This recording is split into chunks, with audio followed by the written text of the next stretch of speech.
Sunday is the start of National Infertility Awareness Week. And the week will coincide with the rise in fertility benefits available to workers across the country. U.S. employees are increasingly gaining access to services including egg freezing, in vitro fertilization, and surrogacy.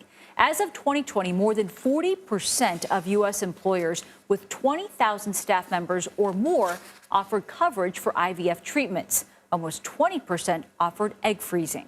According to the CDC, 1 in 5 heterosexual women in the U.S. between the ages of 15 and 49 with no prior births are unable to get pregnant after 1 year of trying. And within this group, roughly 1 in 4 women have difficulty getting pregnant or carrying a pregnancy to term. So joining us now to talk about this is Peter Nevesky. He is the CEO of Progeny, a leading fertility benefits management company in the U.S. Pete, thank you so much for joining us. I'm so excited to talk to you because I do think the issue of fertility is so important, not just to working women around the country, but working men and women around the country, right? This is about families and starting families. So can you explain the origins of your company and how exactly it works to provide fertility benefits to U.S. employees? Sure. Thank you so much for having me. Our benefit was established in 2015, really because of the issues that you're highlighting. Typical health plans either didn't offer coverage, or when they offered coverage, it was inadequate. And so what we were created to address those issues and create a customizable benefit for employees when employers offer it. Very important issue. And Pete, as we know, fertility treatments, they are expensive. So how do benefit services like what your company is offering here make them more affordable? Well, really, if you think right, the issue that makes them expensive is the fact that the lack of coverage, right? Fertility treatments are generally 10 to 14 days long. They require 2 surgical procedures. You engage with your doctor. They require specialty drugs, right? And really comparable to any other of healthcare, the expense isn't different. What makes it expensive is lack of coverage, and so therefore, to the extent that you need it from the perspective of building your family and don't have coverage, it becomes expensive to the individual, and that's what's really important.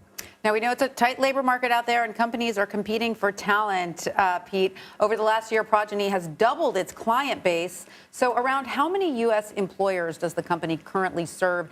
And why do you think an increasing number of them are seeking to offer benefits like fertility treatments to their employees? I think you hit it on the head.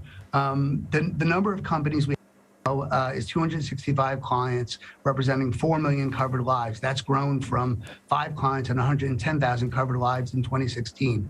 The reason for that growth is that 1 in 8 couples suffer from the challenge of having a baby naturally, and so suffer from issues, right?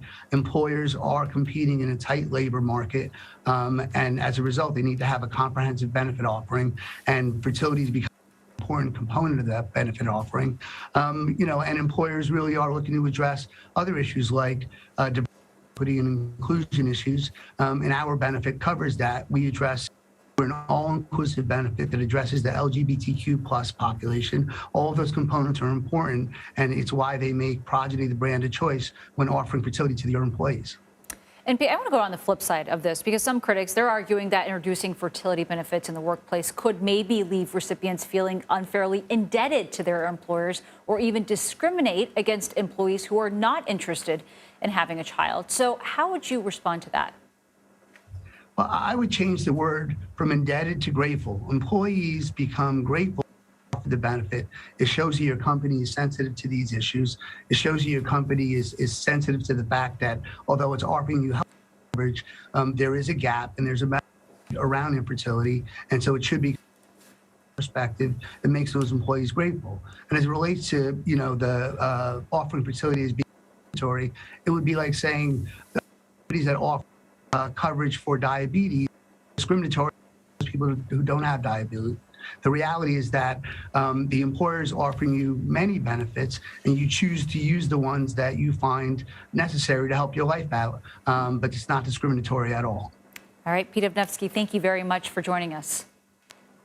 Thank you so much for having me.